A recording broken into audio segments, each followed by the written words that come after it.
Bukti kasih itu berarti penderitaan, berarti salib. Manakala Anda belum berani berkurban, juga dengan menderita sekalipun untuk orang-orang yang harus Anda kasihi, jangan menyebut diri manusia. Karena hewan pun memelihara anak-anaknya dengan penuh cinta. Apalagi jangan menyebut dirimu orang Katolik. Betapapun Anda kelihatan mungkin sangat saleh, hendaklah kamu saling mengasihi sebagaimana aku mengasihi kamu. Aku telah memberikan suatu teladan kepadamu supaya kamu juga berbuat seperti yang telah aku perbuat kepadamu, yakni mencuci artinya melayani, mencuci kaki artinya melayani saudara-saudaramu sebagai tanda dan ungkapan kasih. Semoga perayaan kita pada sore dan petang hari ini menjadi sumber kekuatan bagi kita, memurnikan segala motivasi kita dalam berbuat baik, supaya semuanya kita laksanakan sungguh dengan kasih yang tulus, tanpa pamrih dan tanpa batas.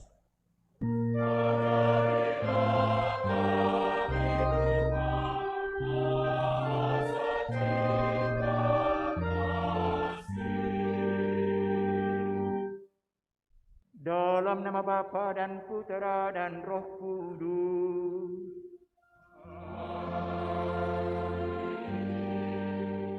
Rahmat Tuhan kita Yesus Kristus, cinta kasih Allah dalam persekutuan Roh Kudus bersamamu.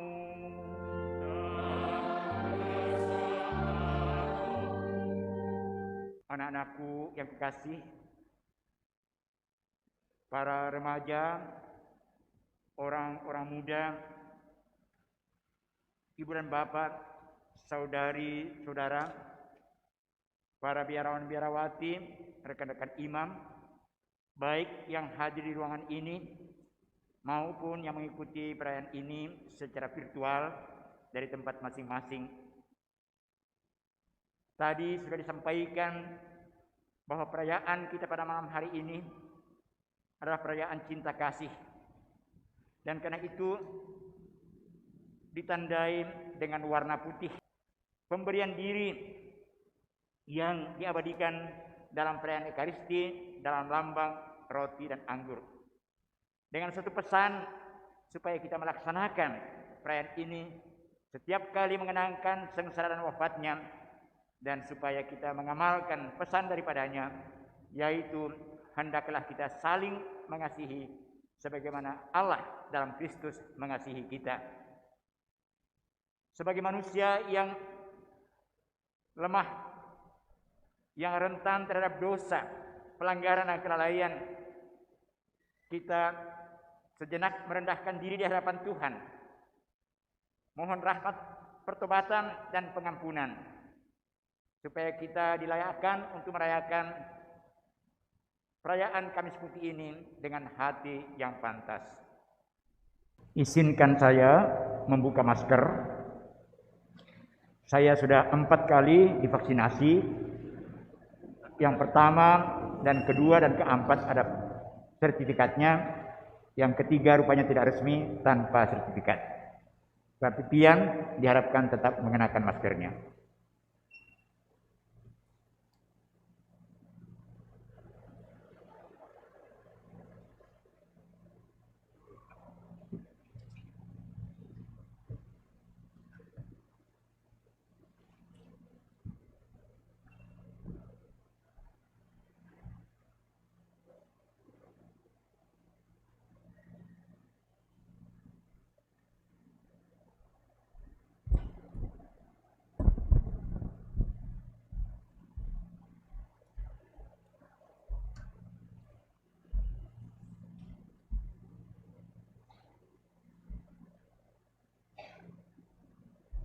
Perbuatlah ini untuk mengenangkan daku. Demikian pesan Yesus pada perjamuan malam terakhir bersama murid-muridnya, sebagaimana disampaikan oleh Paulus kepada umat di Korintus, yang diangkat sebagai bacaan yang kedua pada petang dan malam hari ini. Setiap kali kamu makan roti ini dan minum dari cawan ini, kamu mewartakan wafat Tuhan sampai Ia datang. Anak-anakku sekalian, para remaja, orang muda, Ibu dan bapak, saudari-saudara, para biarawan-biarawati, rekan-rekan imam sekalian, baik yang hadir di ruangan ini maupun mereka yang mengikuti perayaan ini secara daring, secara online. Tadi sebelum masuk di halaman gereja, seorang sobat jurnalis bertanya, apa yang diperingati oleh orang Katolik pada hari Kamis Putih ini? Mengapa disebut Kamis Putih? Saya menjawab, karena warna liturgi dan busana sebagian besar umat itu adalah putih. Dan putih itu adalah simbol dalam tradisi Kristiani, simbol kesucian, simbol kemurnian, simbol keikhlasan, dan simbol dedikasi tanpa pamrih, tanpa syarat. Seperti kita dengar dalam bacaan yang pertama tadi dari kitab Keluaran. Keluarnya bangsa Israel dari Mesir itu ditandai dengan suatu peristiwa yang luar biasa, yang tidak dibayangkan oleh manusia. Bangsa yang ditindas sebagai budak itu dapat membebaskan diri dari penguasa yang maha kuasa pada waktu itu, Firaun, raja dari Mesir. Dan pada malam sebelum mereka meninggalkan negeri perbudakan itu, mereka mengadakan perjamuan, makan domba, dan semuanya harus dihabiskan pada malam hari itu sebelum mereka berangkat. Peristiwa itu, makan domba Paskah. Paskah artinya Tuhan berlalu. Makan domba pada saat Tuhan berlalu untuk menjatuhkan hukuman bagi orang-orang yang menindas bangsa Mesir selama ratusan tahun di Mesir. Pada saat itu, darah dari domba yang disembelih itu harus dioleskan pada ambang pintu bangsa Israel, dan malaikat maut yang mendatangi rumah-rumah akan membebaskan mereka dari kematian. Sesudah 40 tahun mereka mengembara di padang gurun, bangsa ini masuk ke tanah Kanaan, tanah Palestina, yang sekarang menjadi daerah sengketa antara negara Israel dan bangsa Palestina. Kebiasaan mengadakan perjamuan dengan menyembelih anak domba itu diteruskan sebagai tanda syukur. Demikianlah pada malam sebelum menderita, Yesus juga seperti orang-orang Yahudi lainnya bersama murid-muridnya yang adalah anggota keluarganya yang terdekat mengadakan perjamuan malam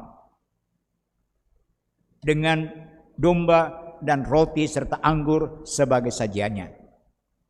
Pada malam itu, menyadari bahwa saatnya sudah dekat untuk meninggalkan dunia ini karena tekanan dari lawan-lawannya semakin berat, Yesus mengadakan sesuatu yang baru, yang tadi dikutip oleh Paulus dalam bacaan yang kedua surat kepada umat di Korintus. Dikatakan bahwa Yesus mengadakan perjamuan dengan murid-muridnya, dan seraya menyerahkan roti kepada murid-muridnya, dia bersabda, "Inilah tubuhku yang diserahkan bagimu. Perbuatlah ini untuk mengenangkan daku." Dan kemudian sesudah mengedarkan piala atau cawan yang berisi anggur, dia berkata, "Perbuatlah ini untuk mengenangkan daku." Dengan kata-kata itu, Yesus memulai sesuatu perjanjian yang baru, yakni sejak waktu itu umat yang percaya kepadanya tidak lagi mengorbankan domba, tidak lagi minum anggur sebagai tanda syukur dan sebagai tanda bakti kepadanya, melainkan mereka mengadakan apa yang sekarang kita sebut Ekaristi, di mana dalam rupa roti dan anggur. Dihadirkan kembali kurban Kristus di salib yang besok akan kita kenangkan. Ketika tubuhnya dihancurkan dan darahnya dikucurkan, dan itu menjadi sumber dan alasan keselamatan bagi kita, bagi semua orang yang mau menerima dan percaya kepadanya. Sejak itu, seperti ditegaskan dalam surat kepada umat Ibrani, sekali untuk selama-lamanya kurban persembahan sebagai tanda syukur dan puji-pujian kepada Allah berupa hewan atau barang benda tidak lagi dibutuhkan. Yesus sudah tahu bahwa tubuhnya akan dihancurkan dan darahnya akan dikucurkan sampai habis ke bumi. Tapi itu tidak sia-sia, melainkan seperti yang sudah ratusan tahun diadakan dalam ritual agama Yahudi, menggantikan kurban-kurban bakaran yang terdiri dari hewan. Saudara sekalian, pada malam sebelum diserahkan yang kita peringati malam ini, Tuhan melakukan sekaligus dua sakramen, mengadakan dan menetapkan dua sakramen. Pertama, sakramen Ekaristi yang diperintahkan kepada murid-muridnya, lakukanlah ini untuk mengenangkan daku. Jadi Ekaristi bukan sekedar ibadat biasa, melainkan Ekaristi adalah kenangan dan menghadirkan kembali kurban Tuhan kita Yesus Kristus yang akan kita peringati besok pada Jumat Agung. Kita mengenangkan apa yang dikatakannya dalam Injil tadi. Dikatakan sebagaimana ia senantiasa mengasihi murid-muridnya, demikianlah sekarang ia mengasihi mereka sampai saat terakhir. Demikian Yohanes mengawali kutipan Injil dari Yohanes bab 13 yang kita dengarkan tadi.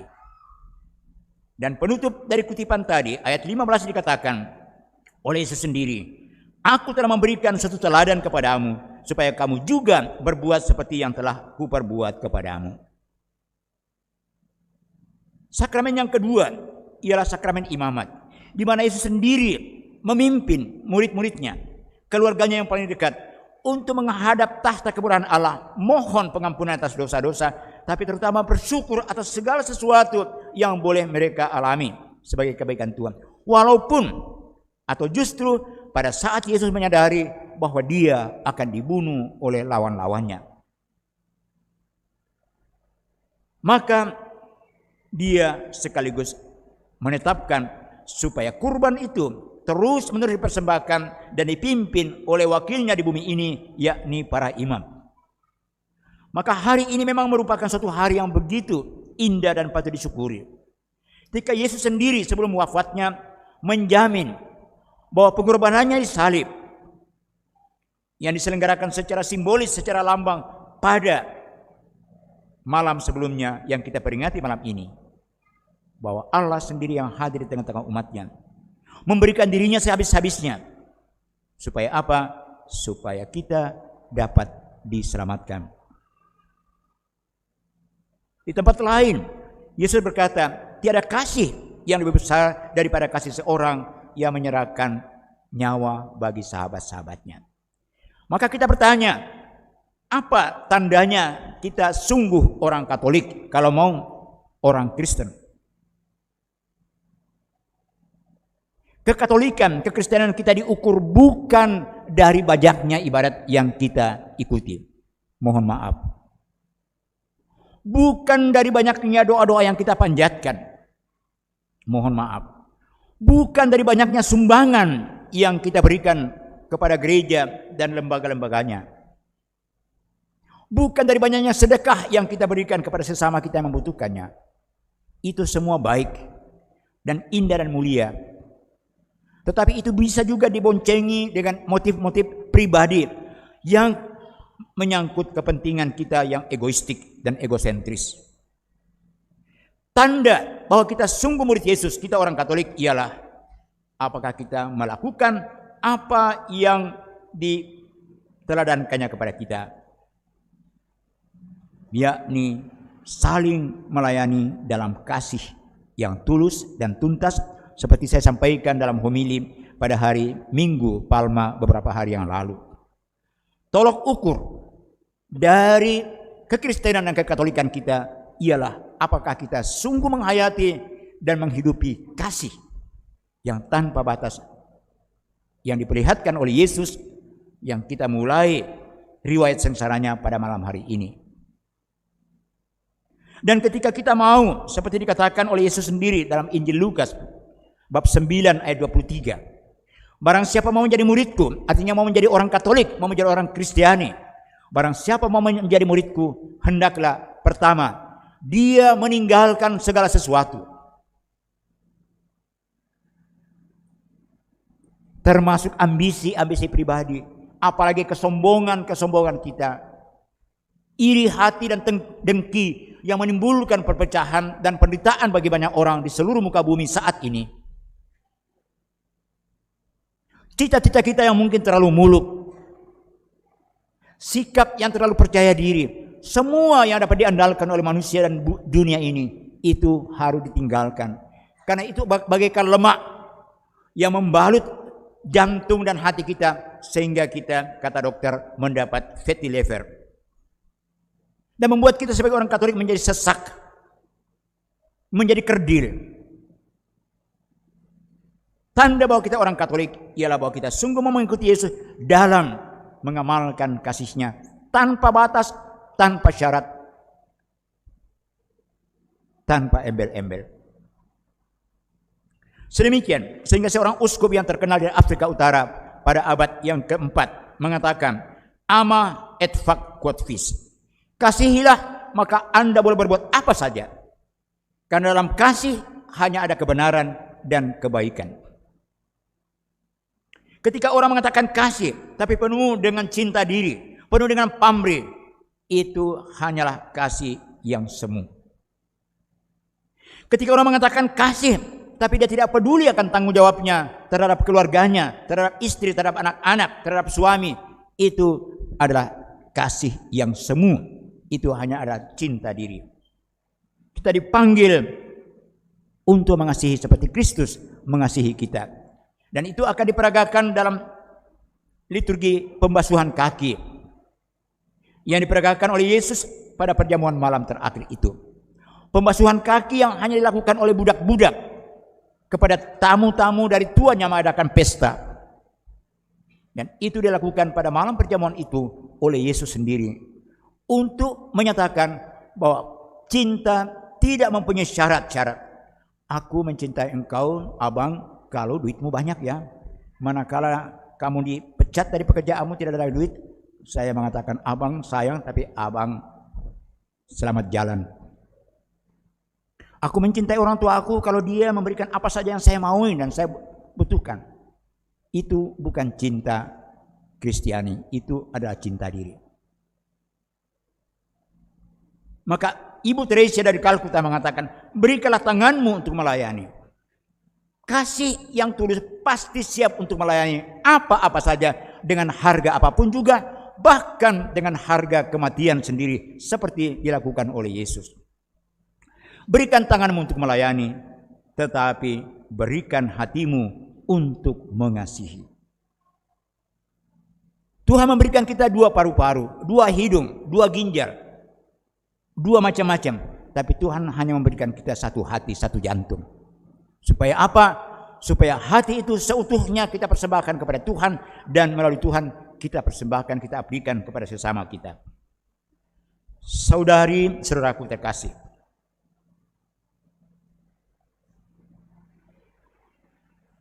ukuran atau takaran yang akan dipakai Yesus mengadili kita pada akhir zaman, Dia yang menderita untuk kita. Tapi kemudian pada akhir zaman dia akan menjadi raja dan hakim tunggal yang akan mengadili semua orang. Satu-satunya pertanyaan yang akan ditanyakan bukan berapa kali kamu novena, bukan berapa kali kamu bersiarah ke gua-gua Maria, bahkan bukan berapa kali kamu siarah ke Lourdes atau kemanapun juga ke Tanah Suci. Tapi apa yang engkau perbuat untuk saudaraku yang paling miskin dan paling terpojok. Matius 25 ayat 40. Maka mereka yang melakukannya itu selama hidupnya di dunia ini, dia akan masuk kerajaan kemuliaannya. Mereka yang tidak melakukannya, mereka akan masuk ke tempat kegelapan yang abadi. Hanya dua pilihan. Dan kriterianya, ukurannya, takarannya hanya satu. Apa yang dalam kasih kita berikan kepada sesama kita. Tanpa memandang siapa kita ini. Tanpa memandang status kita, apakah kita berkecukupan atau berkekurangan. Semuanya dituntut untuk mengasihi dengan tulus, dengan ikhlas, dengan pemberian diri yang seutuhnya. Dan bukti kasih itu berarti penderitaan, berarti salib. Manakala Anda belum berani berkurban, juga dengan menderita sekalipun untuk orang-orang yang harus Anda kasihi, jangan menyebut diri manusia. Karena hewan pun memelihara anak-anaknya dengan penuh cinta. Apalagi jangan menyebut dirimu orang Katolik. Betapapun Anda kelihatan mungkin sangat saleh. Hendaklah kamu saling mengasihi sebagaimana aku mengasihi kamu. Aku telah memberikan satu teladan kepadamu supaya kamu juga berbuat seperti yang telah aku perbuat kepadamu, yakni mencuci artinya melayani, mencuci kaki artinya melayani saudara-saudaramu sebagai tanda dan ungkapan kasih. Semoga perayaan kita pada sore dan petang hari ini menjadi sumber kekuatan bagi kita, memurnikan segala motivasi kita dalam berbuat baik, supaya semuanya kita laksanakan sungguh dengan kasih yang tulus, tanpa pamrih dan tanpa batas. Semoga demikian, Tuhan memberkati. Maka sampailah Yesus kepada Simon Petrus. Kata Petrus, Tuhan, Engkau hendak membasuh kakiku. jawab Yesus, apa yang ku berbuat kini engkau belum tahu, tetapi kelak engkau akan mengerti. kata Petrus, Sampai kekal engkau takkan membasuh kakiku. jawab Yesus, Jikalau aku tidak membasuh kakimu, maka engkau tidak mendapat bahagian dalam aku. kata Simon Petrus, Tuhan, jangan hanya kakiku saja, tetapi juga tangan dan kepalaku. jawab Yesus, Barang siapa telah mandi, ia tidak usah membasuh diri lagi selain kakinya, karena ia sudah bersih semuanya. sesudah Yesus membasuh kaki mereka, bersabdalah Yesus, Mengertikah kamu apa yang telah kuperbuat kepadamu? Kamu menyebut aku guru dan Tuhan, dan katamu itu tepat. sebab memang akulah guru dan Tuhan. Jadi jikalau aku Tuhan dan gurumu, telah membasuh kakimu, maka kamu pun wajib saling membasuh kakimu. Sebab aku telah memberi teladan kepadamu, supaya kamu pun berbuat sama, seperti yang telah kuperbuat kepadamu. Aku berkata kepadamu, sesungguhnya seorang hamba tidaklah lebih tinggi daripada tuannya, ataupun seorang utusan daripada dia yang mengutusnya. Jikalau kamu tahu semua ini, maka berbahagialah kamu jika kamu melakukannya. Marilah mewartakan misteri iman kita. Setiap kali kami